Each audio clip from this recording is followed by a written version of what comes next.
बच्चों, so here we are going to talk about national income at current price and national income at constant price. Now ma'am, what does this current price and constant price represents? After understanding कि भाई national income कैसे निकालते हैं, उसके कितने methods होते हैं और उसका सारा कंसेप्ट समझने के बाद हियर वी आर के नेशनल इनकम को करंट प्राइस पे कैसे निकालते हैं, कांस्टेंट प्राइस पे. Now ma'am, when the money value of goods and services, जब गुड्स एंड सर्विसेज को हम मनी वैल्यू में कन्वर्ट करते हैं, we come up to the national income. Ma'am, now talking about the conversion into money value, if we take as per the prices of the current year, जो भी मैं goods and services को जो money value में convert कर रही हूँ, if I consider prices of the current year, in that case जो हमारा नेशनल इनकम आएगा, it will be the national income eight current prices. But if I take at some constant year, कोई base year, then in that case it seems to be national income at constant prices. So current price के हिसाब से, current year के price के हिसाब से, if I find out the national income, it is national income at current price. whereas if I find out national income with some base year, prices of the base year, it is termed as national income at constant prices. To understand it with more clarity, let us come to an example. So looking up to the example, so we can see here, ये दिखा रहा है commodity, कौन कौन सी है, wheat, cloth, milk. फिर ये है क्वांटिटी प्रोड्यूस्ड. 1920 में वीट इतने केजीज, क्लॉथ इतने मीटर्स, मिल्क इतने लीटर्स, ये सब क्वांटिटी प्रोड्यूस हुई. अब यहाँ पे ये कॉलम है करंट ईयर के प्राइसेस और ये है बेस ईयर के prices. Here base year is taken as 2011-12 and current year जो करंट है 1920. So how we have come up to the market value of these goods? Now we are going to find out the market value of these goods. So how we are going to do that? So अगर मैं लेती हूँ current year price के हिसाब से, तो ma'am क्या होगा, ये जो 1000 kg ऑफ वीट है, इसको मैं करंट प्राइस 20 रुपए पर किलो से अगर मल्टीप्लाई करूँ, तो I come up to the market value as per the current price is 20,000. Next, अगर ये 500 को मैं 25 रुपए पर मीटर के हिसाब से मल्टीप्लाई करूं, तो 500 इंटू 25, मेरा market value of 500 metre cloth आ जाता है 12,500. सिमिलरली, अगर मैं ये 250 लीटर्स ऑफ मिल्क को मल्टीप्लाई करूं with the price of current year, बोले तो 40 रुपए प्रति लीटर, तो I come up to the answer of ₹10,000. तो जब मैं ये करंट ईयर के प्राइसेस को कंसिडर करती हूँ, तो I come up to the total market value as per current year prices as 42,500. तो अभी मैंने क्या किया है, ये कॉलम मेरा टोटल क्वांटिटी कितना प्रोड्यूस्ड है और करंट ईयर के प्राइसेस क्या है, इन सबको मल्टीप्लाई करके I have reached to the market value at current price, जिसका टोटल आ जाता है 42,500. तो ये हुआ करंट ईयर के प्राइस से. Now if I talk about कि मैम ये क्वांटिटी प्रोड्यूस को अगर मैं base year 2011-12 year is taken as the base year, why will see when will understand it more. As of now अगर मैं base year के साथ इसको मल्टीप्लाई करती हूँ, तो 1000 into 12 gives me 12,000. 500 into 15 gives me 7,500. 250 litres of milk into ₹30 पर litre, ये हो गया 7,500. तो ये जितने भी प्राइसेस है, these are the prices of the products as per the year 2011-12 which is considered as the base year. Now if I come up with the quantity produced into base year, I come up with the final market value as 27,000. So pay attention, अगर मैंने current price के हिसाब से निकाला है market value, तो it comes to 42,500, whereas if it is a base year it comes up to 27,000. अब मेरी बात सुनो, ये सेम क्वांटिटी है, मतलब 1000, 500, 250, तो ये जो क्वांटिटी है with the same quantity of different products, अगर मैं मार्केट वैल्यू के हिसाब से निकालती हूँ, तो मेरा मार्केट वैल्यू आ जाता है 42,500. मतलब मैं अगर करंट प्राइसेस के हिसाब से देखती हूँ, तो मेरा नेशनल इनकम में कितना कंसिडर करूंगी, 42,500. लेकिन बेस ईयर के प्राइस के हिसाब से मैं देखती हूँ, तो मैं नेशनल इनकम कितना कंसिडर कर रही हूँ, 27,000. तो मैम ये तो बहुत बड़ा डिफरेंस है. करंट ईयर के प्राइस के हिसाब से नेशनल इनकम कुछ और है और बेस ईयर के प्राइस के हिसाब से नेशनल इनकम कुछ और है। तो मैम ये जो डिफरेंस है, डिफरेंस कितना है 42,500 माइनस 27,000, 15,500 जो डिफरेंस है वो रियल डिफरेंस नहीं है। It is not a real difference. Why it is not a real difference? Because ma'am quantity same है, क्वांटिटी बड़ी। अगर मैं 42,500 और 27,000 नेशनल इनकम को कंपेयर करती हूँ तो क्या मुझे ऐसा लग रहा है कि क्वांटिटी बड़ी इसलिए मेरी नेशनल इनकम ज्यादा है? नहीं मैम, इन दोनों के बीच में जो डिफरेंस है वो क्वांटिटी बढ़ने का नहीं है, क्वांटिटी तो एग्जैक्टली सेम है दोनों केस में। तो क्वांटिटी बढ़ने का डिफरेंस नहीं है, ये जो डिफरेंस है 15,500 ये सिर्फ प्राइस राइज का डिफरेंस है। प्राइस राइज कैसे हुआ? 12 रुपए किलो से हो गया 20 रुपए किलो, 15 रुपए पर मीटर से हो गया 25 रुपए पर मीटर, 30 रुपए पर लीटर से हो गया। तो ये जो डिफरेंस आया है 15,500 का, this is due to increase in price level from base year to the current year. So this increase gives me the difference in national income calculation, जो एज ऑफ नाउ हमारे एग्जाम्पल में आ रहा है 15,500। अब ये जो 15,500 है, मैं ऐसा नहीं बोल सकती कि भाई मेरा production of goods and services ज्यादा हो। No ma'am, this difference is not the real difference. It does not show, it does not give a true picture of economic growth. No, it does not give true picture of economic growth, क्योंकि difference जो है it is just due to, merely due to rise in prices. Therefore this difference is not the real difference. It does not reflect the true picture of economic growth, right? तो ये हमको समझ में आया कि मैं मार्केट प्राइस, करंट प्राइस से अगर मार्केट वैल्यू निकालूं और बेस प्राइस से मार्केट वैल्यू निकालूं तो दोनों में बहुत डिफरेंस आ रहा है। Now let us understand about these two concepts one by one after we have discussed with this example.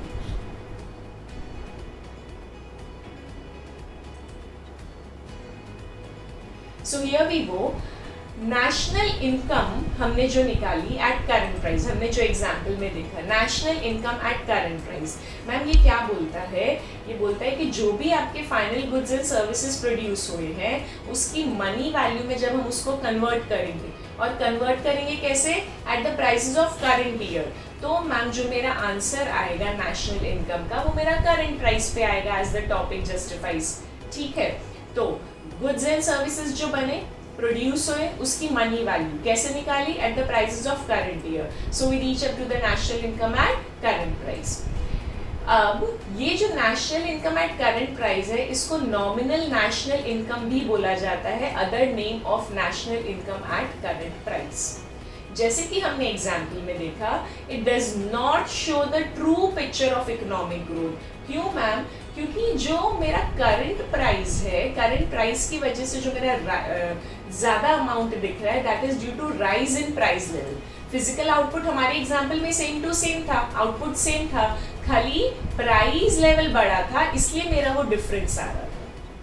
तो अगर हम चाहते हैं ये प्राइस इफेक्ट ना आए, राइज इन प्राइस का इफेक्ट ना आए, तो हमको क्या करना चाहिए? हमको निकालना चाहिए national income at constant price, तो हमको रियल ग्रोथ पता चले।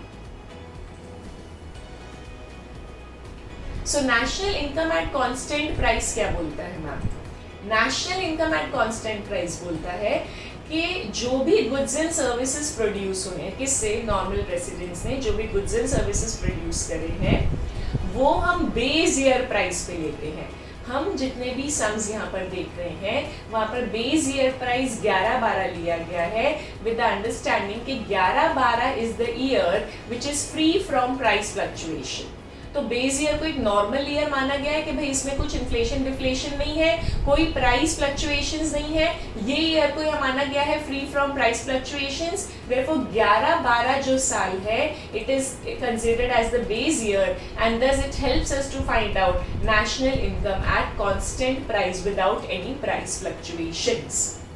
सो अगर हम हमारी नेशनल इनकम जो भी हमारा आउटपुट है 1920 का, अगर मैं उसको 11-12 के प्राइसेस के हिसाब से मेजर करूं तो जो मेरा नेशनल इनकम आएगा वो आएगा national income at constant price. I repeat, जो मेरा आउटपुट है 1920 का, अगर मैं उसको 11-12 के प्राइसेस के हिसाब से मनी वैल्यू में कन्वर्ट करूं तो जो मेरा आंसर आएगा वो आ जाएगा national income at constant price. National income at constant price का एक और नाम है रियल नेशनल इनकम। तो जो रियल नेशनल इनकम है या national income at constant price है, it shows true picture of economic growth. क्यों? क्योंकि अगर उसमें कुछ बढ़ता हुआ दिखाई देता है, डिफरेंस दिखाई देता है, जो मेरी नेशनल इनकम है वो कांस्टेंट प्राइसेस पे है, तो मैम इट शोज क्लियरली कि भाई जो मेरा ग्रोथ हुआ है it is clearly due to increase in output only and not due to changes in price fluctuations. क्योंकि प्राइसेस मैंने बेस ईयर का लिया है जहाँ पे कोई प्राइस फ्लक्चुएशंस नहीं है, तो जब मैं national income at constant price के हिसाब से सब चीजें निकालूंगी तो ऑटोमेटिकली वो मेरे को दिखाएगा मेरा increase in output only. Next, Why do we measure national income at the price of base year? Answer आपके पास है मैम, क्योंकि अगर हम बेस ईयर नहीं लेते हैं, करंट प्राइस लेते हैं, तो हमको मिसलीडिंग पिक्चर मिलता है, रॉन्ग पिक्चर मिलता है। So what do? We take it at the base year to avoid the price fluctuations and to understand about the real national income. ठीक है मैम, अगर क्या होगा, अगर प्राइस मैं करंट ईयर लेती हूँ उसमें प्राइस ज्यादा है, इन्फ्लेशन है, तो मैम क्या होगा, जो मेरे को मेरा नेशनल इनकम दिख रहा है करंट प्राइस पे, करंट प्राइस वाले को क्या बोलते हैं, नॉमिनल नेशनल इनकम। तो जो मेरे को नेशनल इनकम दिख रहा है करंट प्राइस पे, बोले तो नॉमिनल नेशनल इनकम, वो मेरे को false sense of economic growth दिखा रहा है, क्योंकि ये जो बढ़ा हुआ इनकम दिख रहा है that is due to increase in price. तो इट इज ऑलवेज बेटर कि हम लोग बेस ईयर के प्राइसेस से ले to find out the true picture of economic growth. This example we have already seen, तो I'll repeat again, अभी हमने वो समझा, उसके बाद I'll repeat again the understanding or summarize the understanding about this example which we already discussed। कि ma'am जब मैं current price पे, quantity मेरी उतनी की उतनी है, जब मैंने current price पे market value of these goods निकालना चाहा तो it comes up to 42,500। Same quantity जब मैं बेस प्राइस के हिसाब से निकालती हूँ तो it comes up to 27,000। So this is something real and this is nominal. Therefore ये जो डिफरेंस है दोनों के बीच में, that is just and just due to increase in price level, which actually does not show true picture of economic growth in terms of increase in goods and services.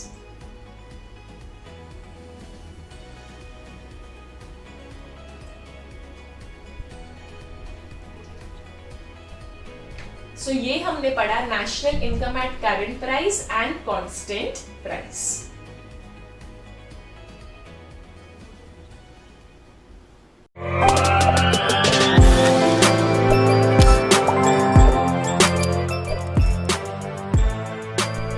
So if now I have to talk about as we have already clear with the national income at constant price and national income at current price।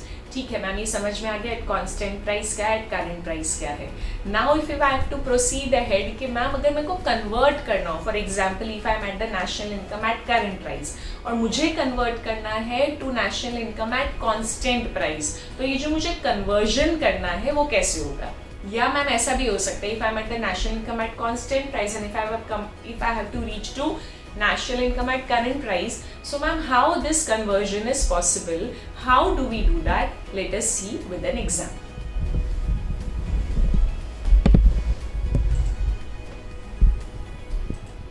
So here we go. Conversion of national income at current price into constant price. मैं national income at current price पे हूँ और मुझे जाना है constant price पे. So pay attention. Let us deal with this example. Current year का price index मुझे दिया हुआ है 150, ठीक है, and national income at current price मुझे दी हुई है 1,50,000 करोड़। अब मुझे निकालना है national income at constant price. So what will I do? Eight constant price पे निकालने के लिए जो मेरा नॉमिनल नेशनल इनकम है उसको मैं करंट ईयर के प्राइस इंडेक्स से डिवाइड कर दूंगी, बिकॉज मेरे को ये हटाना है और क्या लाना है, बेस ईयर पे आना है। तो बेस ईयर के प्राइस इंडेक्स से मल्टीप्लाई करूंगी और जो नहीं चाहिए करंट ईयर के प्राइस इंडेक्स से डिवाइड कर दूंगी। तो ऐसे करके I reach up to the nominal national income at constant price. I repeat, pay attention and clear it up. Ma'am एक एक करके प्राइस इंडेक्स मेरे को दिया हुआ है करंट ईयर का 150, ठीक है।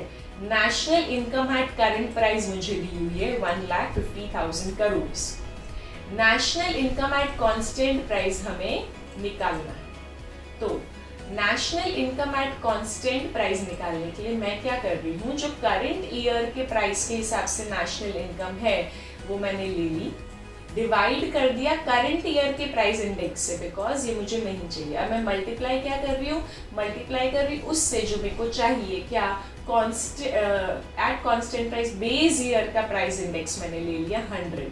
तो I reach up to national income at constant price ₹1,00,000 crore.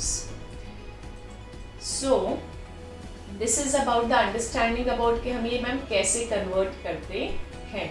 अब मैम प्राइस इंडेक्स क्या होता है, price index talks about change in price level between two different time periods. Change in price level between two different time periods. तो जो भी price का difference है वो रिफ्लेक्ट हो जाता है प्राइस इंडेक्स से। तो हमें क्या करना है, करंट ईयर के नेशनल इनकम को डिवाइड कर देना है करंट ईयर के प्राइस इंडेक्स से और मल्टीप्लाई कर देंगे बेस ईयर के प्राइस इंडेक्स से। तो हम आ जाएंगे बेस ईयर के हिसाब से जो हमारा नेशनल इनकम आना चाहिए, बोले तो national income at constant price.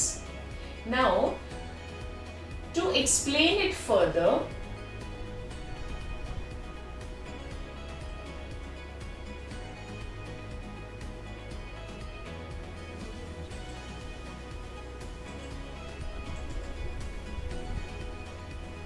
how are we going to proceed ahead? अगर मुझे निकालना है फॉर एग्जाम्पल 50,000 है मेरा national income at current price, ठीक है। 50,000 is my national income at current price. मुझे जाना है कांस्टेंट प्राइस पे। कांस्टेंट का प्राइस इंडेक्स फॉर एग्जाम्पल क्या है, 100। तो मैं कांस्टेंट ईयर के प्राइस इंडेक्स पे जाऊंगी, बोले तो बेस ईयर के प्राइस इंडेक्स पे जाऊंगी, मैं उसको जाने के लिए मल्टीप्लाई करूंगी और जो नहीं चाहिए बोले तो करंट ईयर का प्राइस इंडेक्स से 150 उससे कर दूंगी डिवाइड। तो ऐसे करके I reach up to national income at constant price, ठीक है। So this is how we'll reach from national income at current price to national income at constant price. Similarly, अगर समझो मैं national income at constant price पे हूँ, for example, हम मान लेते हैं कि हमारे पास है से 1 lakh. 1 lakh is the national income at base year. This is the next example. 1 lakh is the national income at constant price. यहाँ से मुझे जाना है national income at current price से, तो मैं डिवाइड कर दूंगी बाय 100 और मल्टीप्लाई कर दूंगी। मेरे को एट करंट प्राइस पे जाना है तो करंट ईयर के प्राइस इंडेक्स से मैं मल्टीप्लाई कर दूंगी। सो हियर जो भी मेरा आंसर आता है that will be nothing but national income from constant price to national income at current price. So this is how the conversion goes from one to other and the other one to first one. So this is how we'll be able to convert national income at current prices to national income at constant price.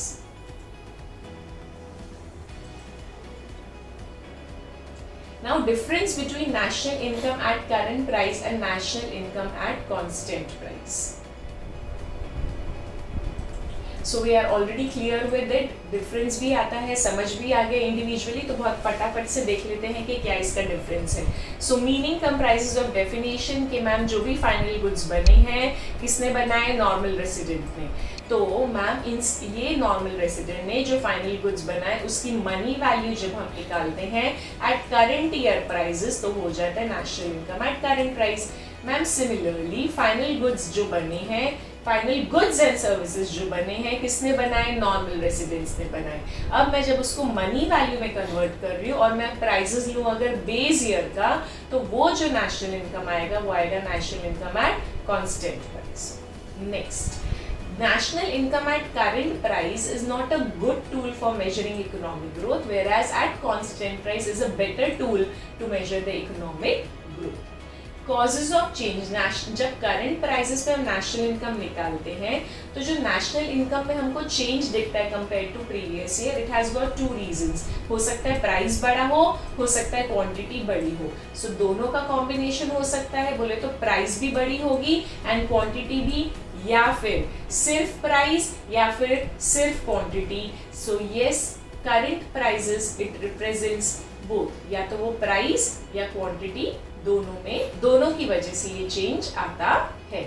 लेकिन ma'am constant price में सिर्फ और सिर्फ change in quantity का ही change आएगा, तो it reflects true growth of economic growth.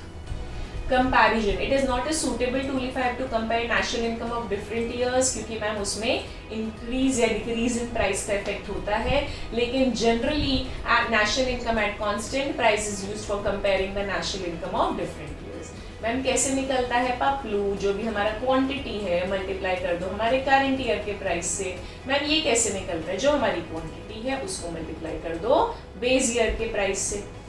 National income at current price का दूसरा नाम nominal national income, national income at constant price का नाम real national income. So with this we are clear with the understanding about the conversion of national income as well as difference between the two. Conversion मतलब conversion of national income at current price to national income at constant price, we are clear. Plus we are clear with national income at current price and national income at constant price का difference.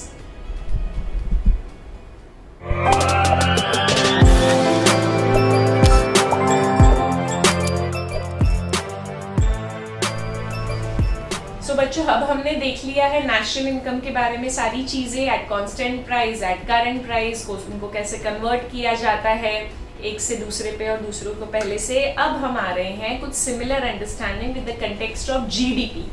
अब हम देखने जा रहे हैं GDP at current price and GDP at constant price. देखते हैं कि किस तरीके से वो सारी चीजें समझाई गई है. So let us begin with the understanding. So nominal GDP and real GDP.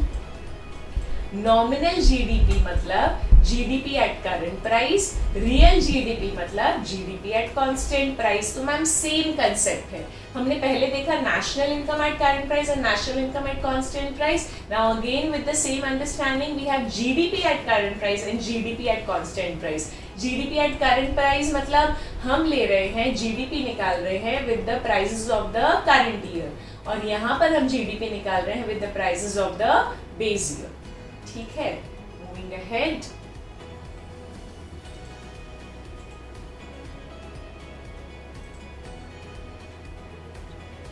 Real GDP and nominal GDP. I'll repeat before I'll proceed ahead with this example. जो रियल जीडीपी है वो रिप्रेजेंट करता है बेस प्राइस पे, और जो nominal GDP है वो पूरा प्रेजेंट करता है एट द करंट प्राइसेस. ठीक है, तो अब पहली चीज बोली है कि रियल जीडीपी कब नॉमिनल जीडीपी से ज्यादा होगा, जब बेस ईयर के प्राइसेस करंट ईयर के प्राइसेस से ज्यादा होंगे. ठीक है, I'll repeat what we have just read and understood कि ma'am real GDP nominal GDP से ज्यादा कब होगा, जब रियल जीडीपी मतलब बेस ईयर का जब price is more then current year का प्राइस लेवल, तब हमारा real GDP will be more than nominal GDP. Next, real GDP nominal GDP दोनों सेम कब आएंगे मैम, जब मेरा बेस ईयर का प्राइस लेवल और मेरे करंट ईयर का प्राइस लेवल दोनों सेम होगा, दोनों एग्जैक्टली सेम होगा, तब मैम हमारा रियल जीडीपी और नॉमिनल जीडीपी का आंसर आएगा same. Real GDP nominal GDP से कम कब होगा, जब बेस ईयर का price level will be less than nominal current year का प्राइस लेवल, तब रियल जीडीपी नॉमिनल जीडीपी से कम. Next, what is better ma'am, nominal GDP better है कि रियल जीडीपी बेटर है? आई गेस ये अब आंसर आप खुद ही बता सकते हैं after understanding the national income at current price and constant price. So yes, your answer should be कि ma'am real GDP will be better, और उसके रीजन दिए गए हैं यहाँ पर. Let us go through it. तो पहले बोला है कि जो रियल जीडीपी है वो रिप्रेजेंट करता है change in physical output only. This helps us to know increase in physical output without change in price. मतलब ये मेरे को क्लियर पिक्चर देगा कि मेरा increase in production of goods and services कितना हुआ है, कैसे हुआ है. सो रियल जीडीपी सिर्फ चेंज इन फिजिकल आउटपुट बताता है, जिसकी वजह से we become so clear with कि भाई आज हमारा नेशनल इनकम बढ़ा है या जीडीपी बढ़ा है, तो वो इतना और production flow of goods and services बढ़ा है. इसलिए मैम वो प्राइस चेंजेस कंसिडर करता नहीं है. thus it helps us to know actual increase in the production of goods and services. फिर मैम दूसरा बताया है रियल जीडीपी जो है दैट्स अ बेटर मेजर कि अगर मेरे को पीरियोडिक कंपैरिजन करना है from one year to another year. So year 1 से ईयर 2, ईयर 2 से year 3, if I need to compare about मेरा जीडीपी में कितना ग्रोथ है कितना नहीं, तो ma'am it is always better to go ahead with real GDP comparison. Next, ये मेरे को इंटरनेशनल कंपैरिजन में भी हेल्प करता है across the countries. With one country to another country, if I need to compare the national income of these countries, then in that case again real GDP will give me the better picture. So considering all these points हम ये मानते हैं कि real GDP is better than nominal GDP. क्यों ma'am? क्योंकि वो truly reflect करता है हमारी इकोनॉमी की growth in terms of production of goods and services. Determination of nominal GDP and real GDP, it's once again the same thing जो हमने national income के केस में डिस्कस किया.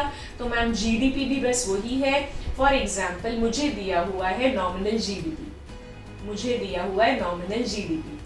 अब ये nominal GDP से मुझे निकालना है real GDP. तो मैं क्या करूंगी, nominal GDP से मैं मल्टीप्लाई कर दूंगी price index of the current year and मैं I'll repeat the same. Real GDP मुझे निकालना है नॉमिनल जीडीपी से. तो नॉमिनल जीडीपी को मैं डिवाइड कर दूंगी किससे price index of the current year से डिवाइड होगा. ठीक है, और मल्टीप्लाई किससे होगा, बेस ईयर के इंडेक्स से which is going to be 100. सो अगर मेरे को रियल जीडीपी निकालना है नॉमिनल जीडीपी से, आई रिपीट अगेन, मुझे दिया हुआ है नॉमिनल जीडीपी और मुझे जाना है रियल जीडीपी पे. तो नॉमिनल जीडीपी को मैं डिवाइड कर दूंगी करंट ईयर के प्राइस इंडेक्स से और मल्टीप्लाई कर दूंगी बेस ईयर के प्राइस इंडेक्स से विच इज 100. सिमिलरली अगर अब मुझे दिया हुआ है रियल जीडीपी और रियल जीडीपी से मुझे अब निकालना है नॉमिनल जीडीपी. रियल जीडीपी से मुझे निकालना है अगर नॉमिनल जीडीपी, तो मैम क्या करूंगी, रियल जीडीपी को डिवाइड कर दूंगी बेस ईयर के price index say that is 100 और मल्टीप्लाई कर दूंगी करंट ईयर के प्राइस इंडेक्स से. तो मैं आ जाऊंगी करंट ईयर के जीडीपी पे, मतलब nominal GDP. Let us look it up with the example, numerical example. Now here मुझे दिया हुआ है रियल जीडीपी और मुझे निकालना है नॉमिनल जीडीपी. ये मुझे निकालना है और ये मुझे दिया हुआ है. रियल जीडीपी है मेरा 200 और मुझे निकालना है नॉमिनल जीडीपी. प्लस मुझे दिया हुआ है प्राइस इंडेक्स कितना है 120 विच represents change in price level during 2 periods. तो प्राइस इंडेक्स मेरे को दिया हुआ है 110 करंट ईयर के हिसाब से और बेस ईयर का तो प्राइस इंडेक्स 100 ही रहेगा. तो मुझे निकालना है नॉमिनल जीडीपी. ठीक है, तो मुझे निकालना है नॉमिनल जीडीपी. किससे निकालना है, रियल जीडीपी. रियल जीडीपी कितना है 200. तो रियल जीडीपी से मेरे को निकालना है नॉमिनल जीडीपी. तो मैम मैं रियल जीडीपी को डिवाइड कर दूंगी बेस ईयर के प्राइस इंडेक्स से 100 और मल्टीप्लाई कर दूंगी करंट ईयर के प्राइस इंडेक्स से. तो मैम मैं आ जाऊंगी करंट ईयर के जीडीपी पे जो और कुछ नहीं लेकिन हमारा नॉमिनल जीडीपी है. ठीक है, so same concept as we have already discussed. I repeat again, real GDP दिया हुआ है मैम मेरे को 200. रियल जीडीपी से मेरे को आना है नॉमिनल जीडीपी पे.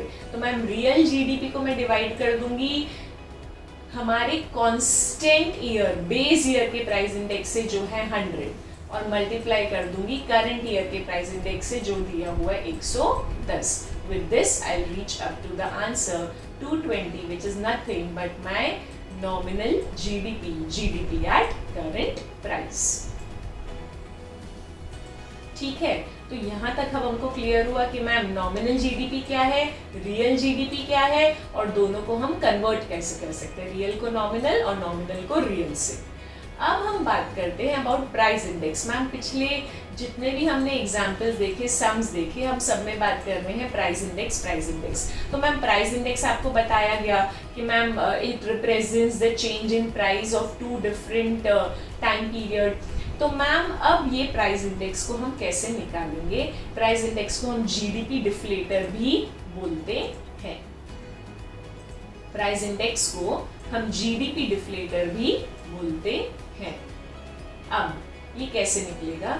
जीडीपी डिफ्लेटर या प्राइस इंडेक्स कैसे निकाला जाता है? Nominal GDP upon real GDP, nominal GDP upon real GDP multiplied by 100। तो अगर मेरा नॉमिनल जीडीपी है 15,000, रियल जीडीपी है 12,000, तो अब नॉमिनल जीडीपी है 15, रियल 12, तो मैं मल्टीप्लाई बाय 100 करके मेरा प्राइस इंडेक्स बोल दो या जीडीपी डिफ्लेटर बोल दो, it will come up to 125। Next,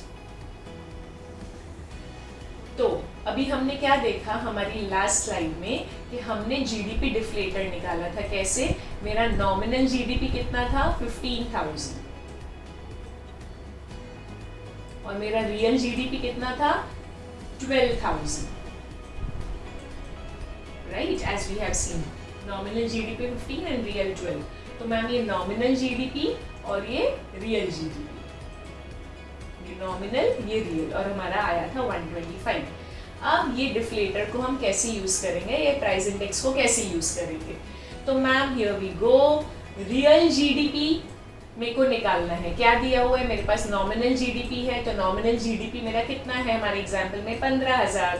15,000 से मेरे को आना है 12 पे, बोले तो नॉमिनल से मुझे आना है रियल पे। तो नॉमिनल से मुझे निकालना है रियल, तो मैं nominal GDP, GDP at current prices को मैं डिवाइड कर दूंगी करंट ईयर के प्राइस इंडेक्स से, बोले तो जीडीपी डिफ्लेटर से, एंड मल्टीप्लाई कर दूंगी 100, जो ऑलरेडी हमने देखा है पहले।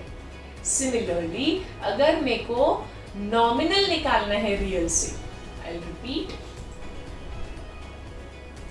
अगर मेरे को नॉमिनल जीडीपी निकालना है कहां से? रियल जीडीपी से, तो मैं क्या करूंगी? मेरा जो रियल जीडीपी है हमारे एग्जाम्पल में कितना था? 12,000। रियल जीडीपी को मैं price index of base year से डिवाइड कर दूंगी और करंट ईयर के प्राइस इंडेक्स से मल्टीप्लाई कर दूंगी, तो मैं पहुंच जाऊंगी हमारे नॉमिनल जीडीपी पर। ठीक है, so here we are clear with कि मैम हमको नॉमिनल जीडीपी से real GDP and real GDP से नॉमिनल जीडीपी पे कैसे आना है? प्राइस इंडेक्स के थ्रू आना है, बोले तो इन्फ्लेटर, जीडीपी डिफ्लेटर के थ्रू आना है, और वो डिफ्लेटर कैसे निकालते हैं वो हम क्लियर है। नेक्स्ट मैम, जैसे हमने जीडीपी डिफ्लेटर निकाला वैसे हम जीएनपी डिफ्लेटर भी निकाल सकते हैं। हम जैसे हमने जीडीपी डिफ्लेटर निकाला वैसे जीएनपी डिफ्लेटर भी निकलेगा, वह इसी तरीके से और कोई भी वेरिएंट का डिफ्लेटर निकल सकता है। आपको नेशनल इनकम का निकालना है, जीएनपी का निकालना है, जीडीपी का निकालना है, सब यही कंसेप्चुअल बेस पे निकलेगा। Nominal upon real multiply by 100 and you reach to price index, बोले तो जीडीपी, जीएनपी या आपके नेशनल इनकम का डिफ्लेटर। ठीक है, so with this we are clear with क्या ma'am? I just clear this, yes. So with this we are clear with how to find out the price index.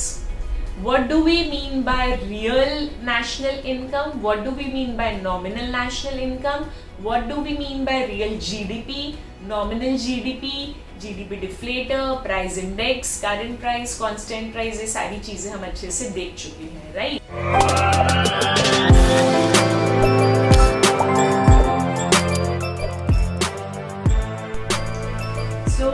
Let us now understand कि क्या GDP ज़्यादा होने से it is the index of welfare of the people.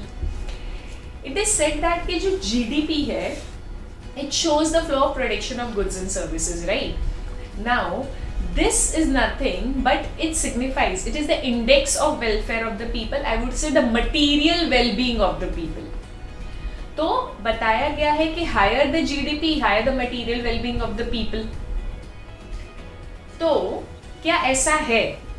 See, yes, it seems to be कि जितना ज़्यादा production of goods and services होगा उतना ज़्यादा लोगों को goods and services मिलेंगे and it will be the material well-being for the people.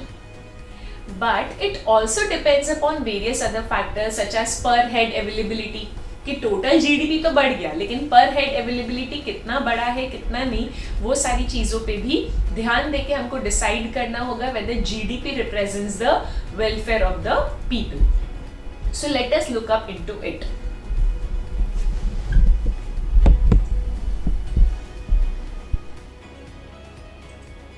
So here we go.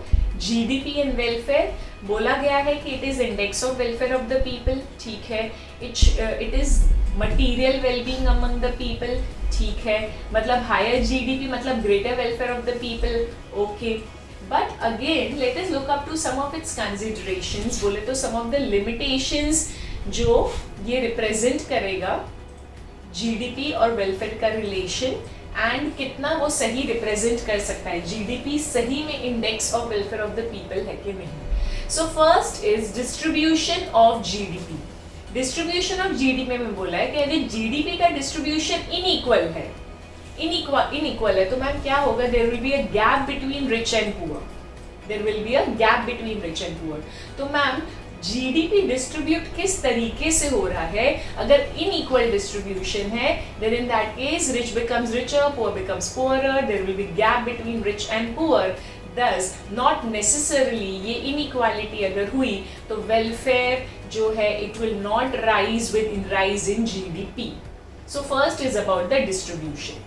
Second is about the change in price. अगर हमको GDP बढ़ता हुआ दिख रहा है और हम सोच रहे हैं wow material wellbeing of the people हो रहा है, वेलफेयर बढ़ रहा है, तो ऐसा ज़रूरी नहीं है, क्योंकि ऐसा हो सकता है कि जो GDP हमको बढ़ता हुआ दिखाई दे रहा है it is only due to rise in price. And if it is due to rise in price, it will actually not represent the welfare of the people क्योंकि मैम physical output तो बढ़ा ही नहीं है.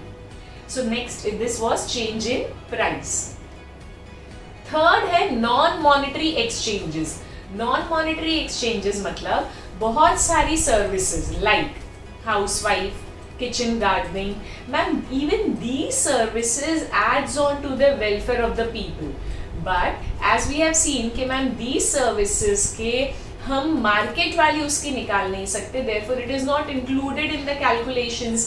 Thus these services though they bring in the economic welfare, though they add to the welfare among the people, but it is not included in the contribution of GDP due to non-availability of data. Therefore इसको non monetary exchanges को हम ले नहीं रहे हैं GDP में, जो कहीं ना कहीं वेलफेयर तो दिखा ही रहा है लेकिन जीडीपी में लिया जा रहा नहीं.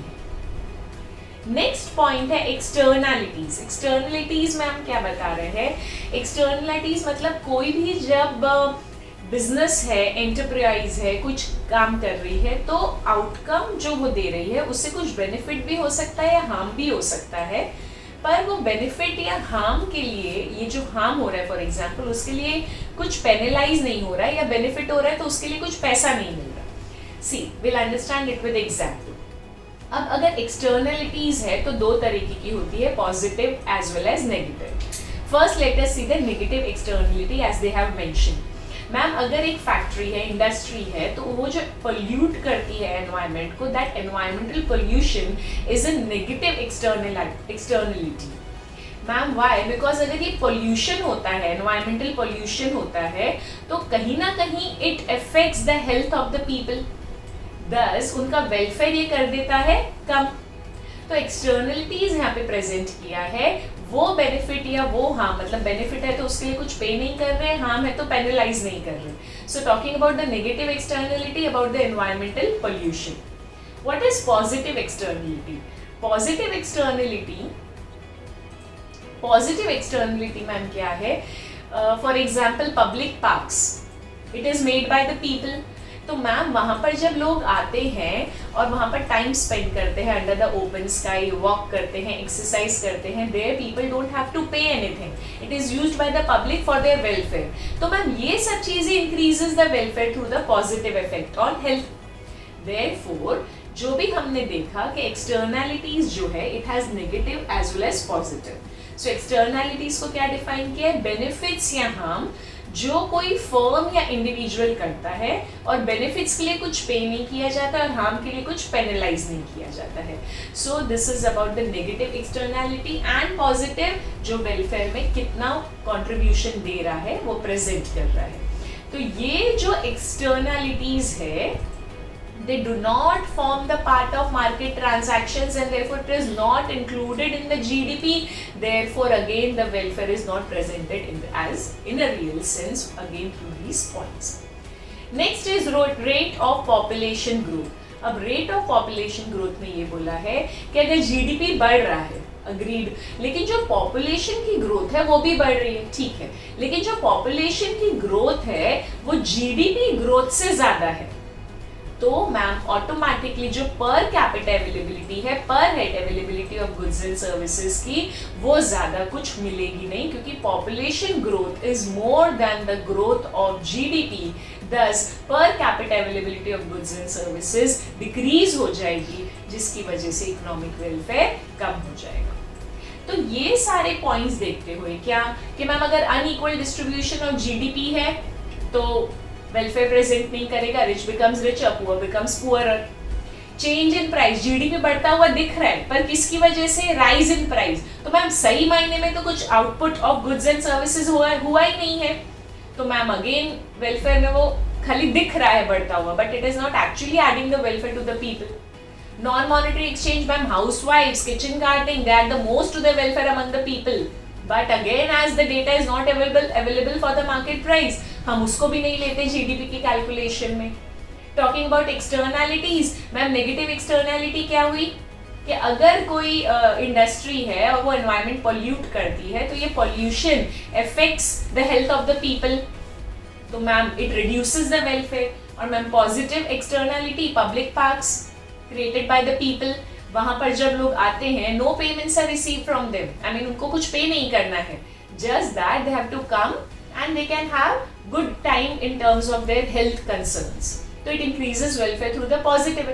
तो मैम ये सब externalities do not form the part of market transaction, GDP इसको लेता ही नहीं है और वेलफेयर बता रहे GDP. Great. Rate of population growth, ma'am population growth बढ़ रहा है, जीडीपी ग्रोथ रेट भी हो रहा है, पर पॉपुलेशन का growth is more than GDP का ग्रोथ, तो मैम पर कैपिटा अवेलेबिलिटी तो कम हो गई ना। यस, तो again it adversely affect the economic welfare. तो मैम यहाँ कंक्लूजन में क्या लिखा है, I just read with you all. Conclusion में लिखा है कि जीडीपी में not be taken as a satisfactory measure of economic welfare. क्यों मैम? ये ऊपर की 5 लिमिटेशंस देखते हुए जीडीपी को हम एक सैटिस्फैक्टरी मेजर नहीं लेंगे। Definitely GDP reflects some level of index of economic welfare, some degree of welfare definitely it represents, but in total satisfactory level of welfare it does not actually represents, though the reflection of GDP represents the welfare but not in total. So this is about GDP, its limitation and its connectivity with the welfare around.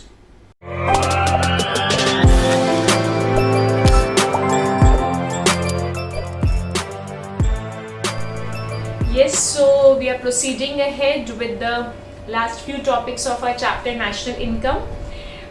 Students, let us discuss about green GNP. Green GNP measures national income.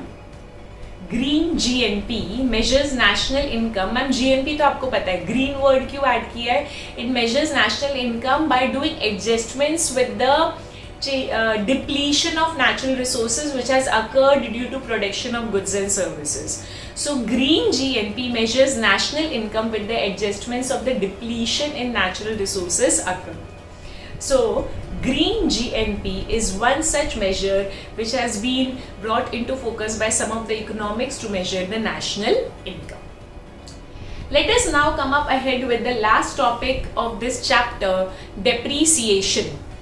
How to measure depreciation? Students, the concept is already cleared in chapter number 2 as well as by doing the sums in chapter number 3. Let us discuss it once more as presented with different few cases in your book. Now, before we come up to those cases, let us understand once again the depreciation concept in terms of gross and net basis. Let us look forward to it.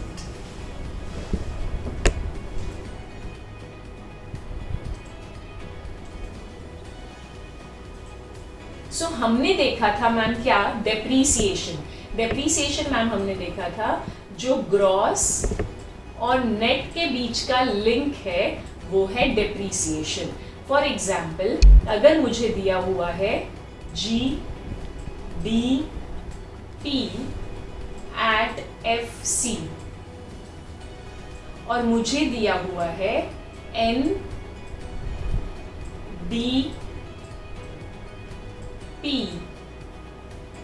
at FC. अगर मुझे दिया हुआ है GDP at FC and NDP at FC, for example हम इसको एक number ले लेते हैं 15,000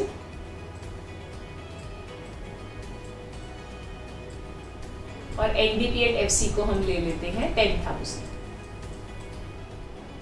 So let us match. ये DD exactly same, P is product, FC same. तो मैम डिफरेंस कहाँ आया? डिफरेंस आया हमारे ग्रॉस और नेट पे. डिफरेंस आया ग्रॉस और ये नेट पे. तो जो ग्रॉस और जो नेट का डिफरेंस है that is nothing but depreciation. जो ग्रॉस और नेट का डिफरेंस है that is nothing but depreciation. तो यहाँ पर डेप्रीसिएशन हमारा कितना होगा मैम? 15,000 माइनस 10,000 हम करेंगे तो हमारा डेप्रीसिएशन आ जाएगा 5,000.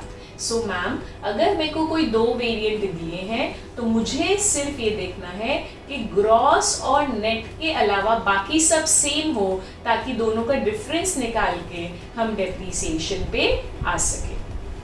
सो coming ahead with few cases given and let us discuss its understanding. तो यहाँ दिया हुआ है GDP at just a minute. Yes. यहाँ दिया हुआ है GDP at FC 5,000, NNP at FC 4,500 and NFIA 100. तो अब मुझे GDP at FC and NNP at FC, इसमें अगर मैं देखूं तो दोनों FC है, ठीक है.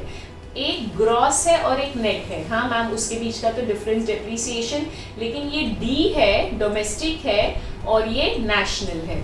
तो हम क्या करेंगे, हम ये GDP at FC को बना देते हैं. ये GDP at FC को हम बना देते हैं अगर GNP at FC. तो मैम सीधा इन दोनों का जो डिफरेंस आएगा वो हो जाएगा हमारा depreciation.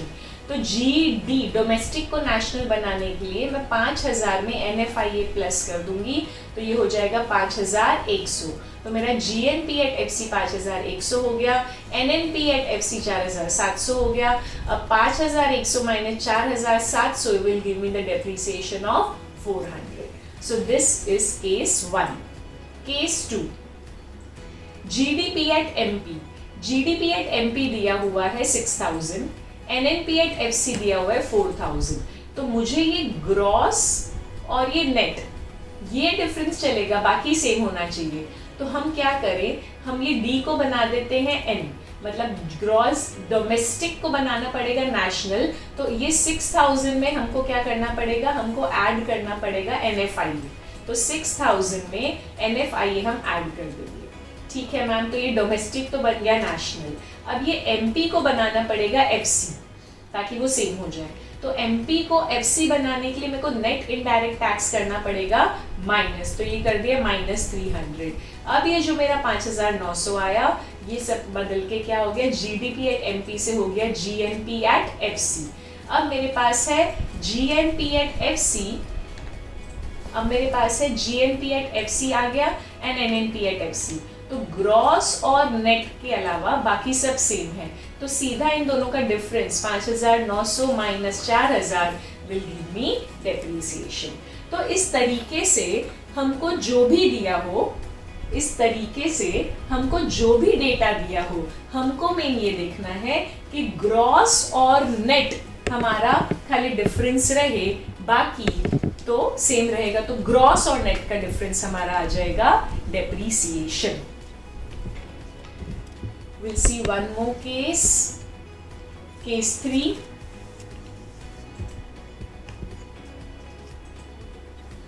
Gross fixed capital formation दिया है, नेट डोमेस्टिक कैपिटल फॉर्मेशन दिया है एंड चेंज इन स्टॉक दिया हुआ है।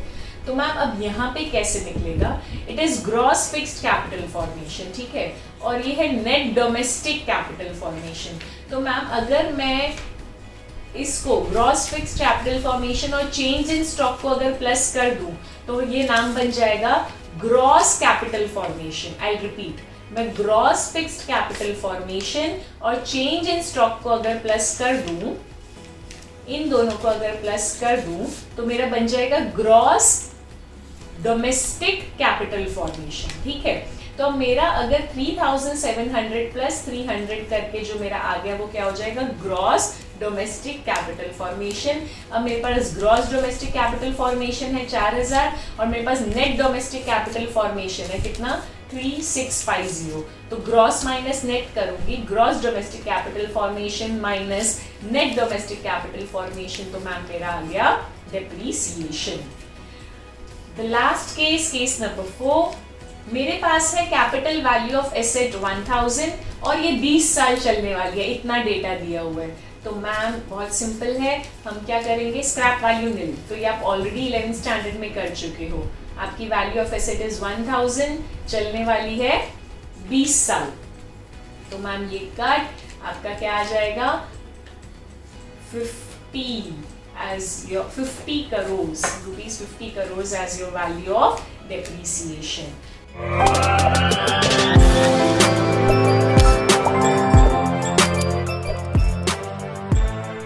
So through this way, we are completed with our chapter number 4, national income. Its actual understanding comprises from chapter 1 till chapter 4, which we have completed. So students, make sure you practice thoroughly and clear the chapter. Thank you so much.